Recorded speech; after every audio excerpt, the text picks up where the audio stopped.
Hello, everybody. Welcome. Shalom. And that word shalom is going to be very important in this video. I've been thinking a lot and asking the Lord a lot about what he wants to happen in the nations of the world. And you're meeting people who are, they're praying for peace on one side, they're praying for peace on the other side, and asking the Lord, what does the Bible truly teach us about the nature of peace? Because that should be the thing that really encourages us to move in the right direction, whether you're of a prophetic nature, whether you're a prophet, whether you're an intercessor or a watchman.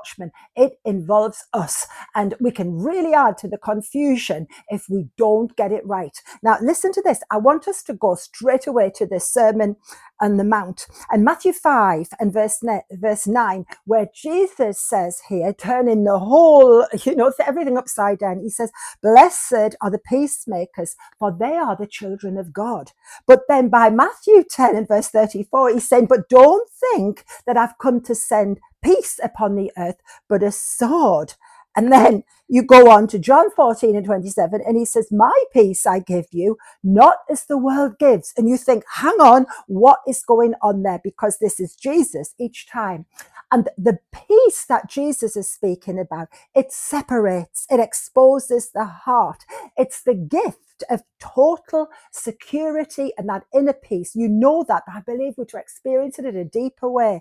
In the midst of catastrophe and chaos, what does it mean to you, peace? For us, it can mean an absence of war. It could mean where we've managed a situation between two warring individuals and they didn't fight. That's not what the Bible means by peace. Very often, peace will separate people, and that sword of separation will come because the Lord is aiming at something much more deeper. It's much more than a ceasefire or a truce or hiding away. Much more than that. It's nothing to do with the niceness or the politeness of this world's ways of declaring peace either. And the Jewish people, they would say shalom, and perhaps you do. I use the word shalom quite a lot. I bet you do as well. And sometimes we don't know what on earth we're talking about. We think it might mean peace. I'm greeting you. The New Testament churches, you have this, greet one another with a holy kiss, be at peace with one another.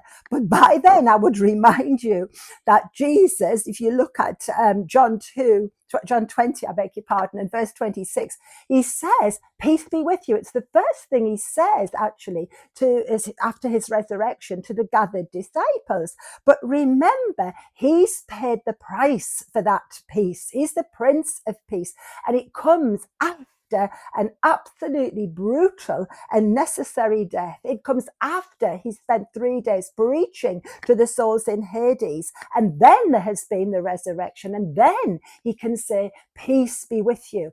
And if we're really praying for peace today, many people have been saying, "I'm praying for peace in the Middle East." Well done to you. I'm praying for peace in Russia and the Ukraine. Likewise, well done to you. Whatever part of the world the Lord has put on your heart, pray for it. But don't get disappointed if things appear to get worse before they begin to get better, because the Bible doesn't see peace the way our world leaders necessarily see it. And it doesn't mean peace in the way a lot of us are praying for peace. It's much more than an absence of war, and it's got a sense of something having been finished. When we say Shalom Jerusalem, we mean, may you complete your destiny. But we know that Jerusalem cannot do this without passing through many, many difficulties. It's much more than a temporary ceasefire that may or may not hold. Let's pray it does, because so many people are cruelly wounded and hurt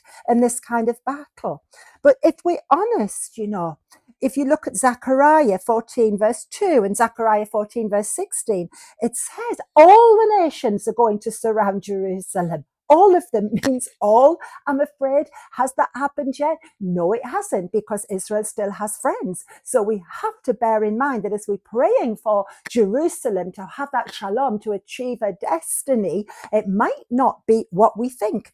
And then finally, Zechariah 14 verse 16 talks about after this war, the remnant of those nations that had made war, they'll go up every year for the Feast of Tabernacles. and they will celebrate alongside. It's actually the only festival where you've got the Jews, where they allow Gentile Christians alongside at the moment. It's beautiful. It will mean that the peace of Jerusalem has then been accomplished and that Jerusalem has fulfilled her role.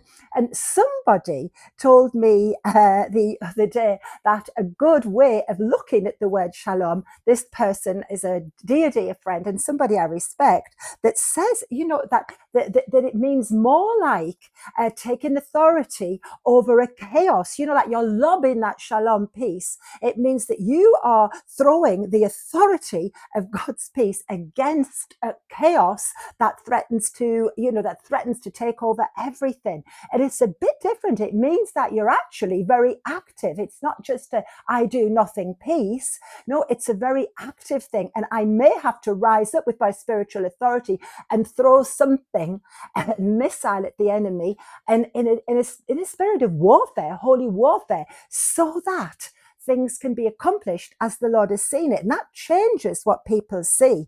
All right. And then if you're a prophet, we need to take very, very seriously just what the prophets are told. I've chosen the book of Jeremiah and a quote from Ezekiel. And the problem with Jeremiah is he can see the poor man saw what was going to happen to Jerusalem and had tried to cry out, but he was being contested by prophets who were saying peace, peace, peace. And we need to be so careful what we mean there. And Jeremiah 6:14 and 8:11, he's saying, don't cry peace, don't cry peace. If there isn't any, you can check it for yourself. And later on, Ezekiel 13 verse 10, he's actually saying, don't listen to the prophets who are prophesying peace, because there isn't one. Okay, there's danger, and the prophet should be warning of danger, even if we still can see that final peace that will come after possibly a destruction of a lot of the things out of the way of life that we now have. And we've got to be totally honest. We should not be, plastering over the wound of the people. The problem of some of these prophets was they were plastering over what's actually a deep wound of sin and idolatry, iniquity, and saying everything will be all right, peace, peace. And it worries me more and more. It really, really does.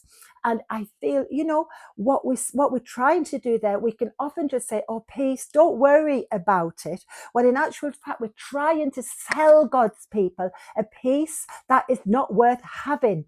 It's worth far more to go ahead and to say, shalom, shalom, shalom, because there we know that there will be a lasting peace that will come. But be aware, even if you're saying shalom, don't say it lightly, because you are taking authority over a chaos and a confusion. It's our role as peacemakers. So blessed be the peacemakers, for they will be the children of God.